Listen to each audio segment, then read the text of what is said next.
ayun, balikan ko kayo. Tapos next step ko naman is kiklin ako ng AICB. So yearly naman. So 1 year, January 2023 ko nilinisan. So ayun, 2024 na ngayon, maglilinis ako since Sunday naman walang pasok, di ba? So ayun, balikan ko kayo kung anong masasaksihan ko dito sa amin. So ayun guys, no, may nagtatanong sa akin or nagsabi sa comment na to. Ito, lalagay natin comment dyan. Di naman pinakita paano pinatanggal yung PCB valve. So ito, PCB valve, pakita ko na lang sa iyo, sir, ha?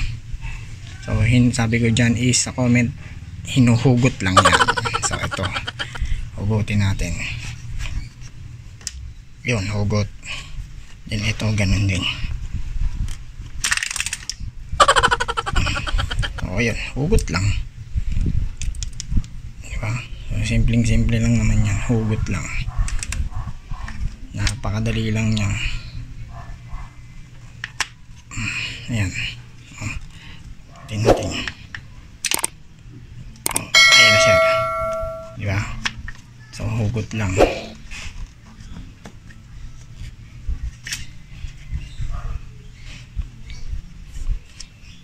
So yun sir, pinakita ko na sa'yo. So another one, may nagtanong na naman sa akin, o tinanong lang naman niya kung ano yung ginagamit kong pangtanggal ng oil filter. So sa akin ito lang naman is yung chain type, para more on flexible ako at hindi masyado kakain ng space, dahil napakahirap nga magtanggal ng oil filter sa Wigo, dahil sikip siya, dahil nasa side siya eh, hindi siya sa ilalim eh, nasa side siya, at ayun nga, sikip nga siya. So ito yung sa akin oil filter ko. Dito ko ba nailagay? Parang nandito. Hanapin natin, nandito lang yun. Hop, mukha na sa kabila, sa kabilang toolbox.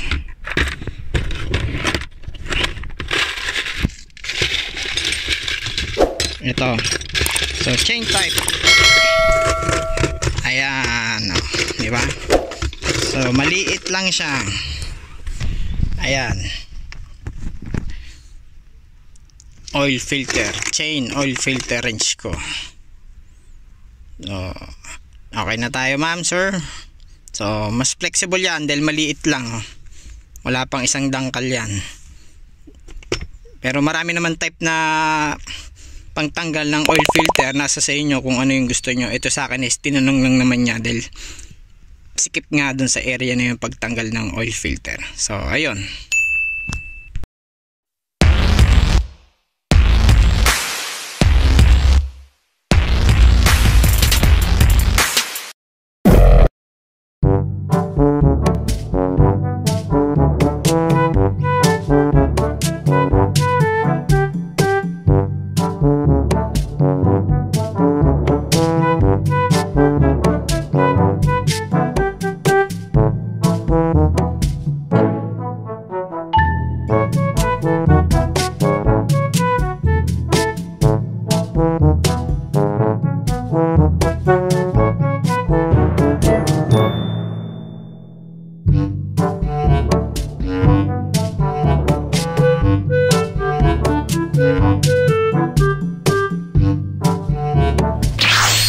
No, since napakatigas tanggalin itong AICB na to, 1 year din siya.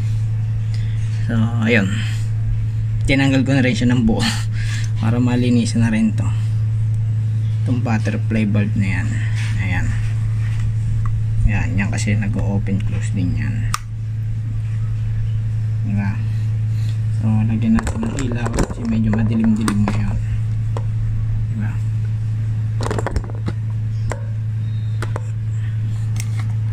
Ayan, ito yung butterfly valve.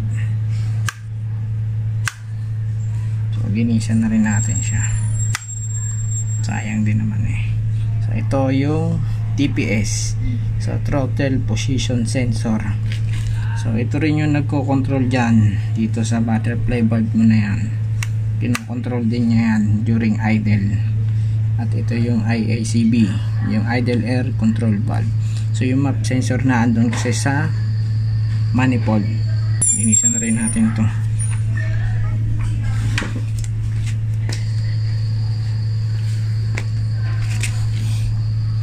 So tanggalin natin. Naluwagan ko na ito eh. So, nangyari kasi dito nung unang linis ko is napakatigas, kaya nangyari is lagari ko na lang yung screw na yan.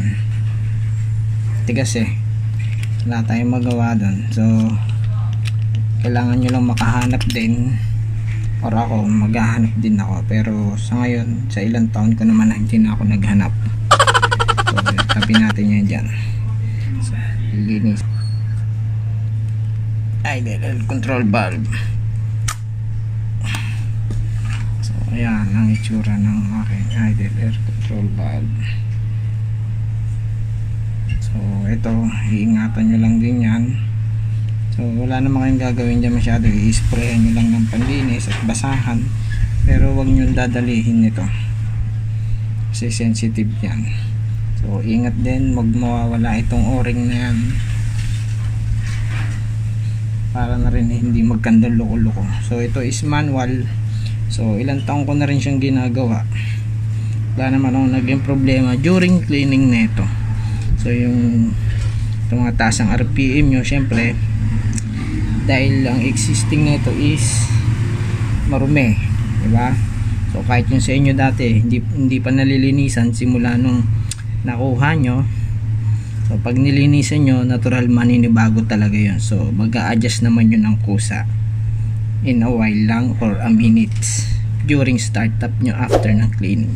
So sa akin wala pa naman ako nag-experience ng ganon, yung tumaas ang RPM after linisan, since manual to. So possible siguro sa mga automatic compare sa manual.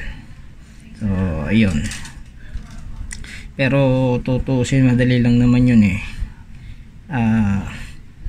Naglinis kayo, di ba? Wala namang ganong issue. Tumataas lang yung RPM yung mataas or mataas lang, di ba? So kaya nyo alilinisan kasi marumi na. So after ng cleaning nyo, nilinisan nyo is mataas pa rin RPM or nag-wild siya, mas tumaas pa, bababa naman yung kusa, hintayin nyo lang siguro mga ilang minutes lang din after nun, or disconnect nyo na lang yung battery nyo paglinis during cleaning nyo, kasi ako naka-disconnect yan. So pakita ko na lang din sa inyo, naka-remove yung positive para at least safe pa rin. Wala namang problema yun eh kung naka-disconnect ang positive mo, mas okay nga yun, at least refresh yung ECU ng engine mo or yung ECU mo, refresh yung computer nya, yung system. So ayun, sprayan lang natin to ng cleaner.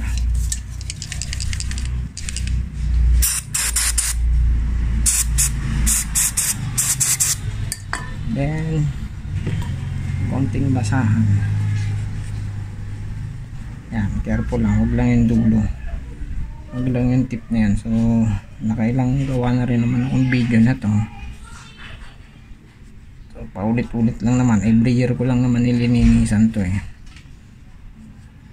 So ayan, kusa naman matatanggal din yan, basta huwag nyo lang kukut-kutin itong dulo na yan.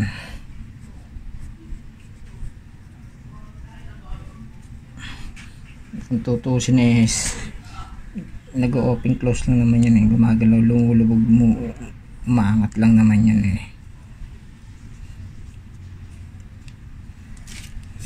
Yun lang naman ang function niya para sa cable nyo.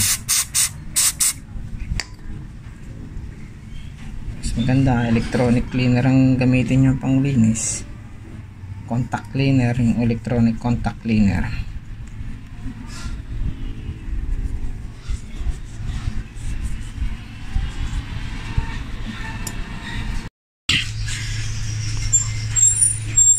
So dahil hindi na rin tayo mapakali, linisan na rin natin ang map sensor na to. Just baklas na rin naman yung throttle body. So idamay na natin.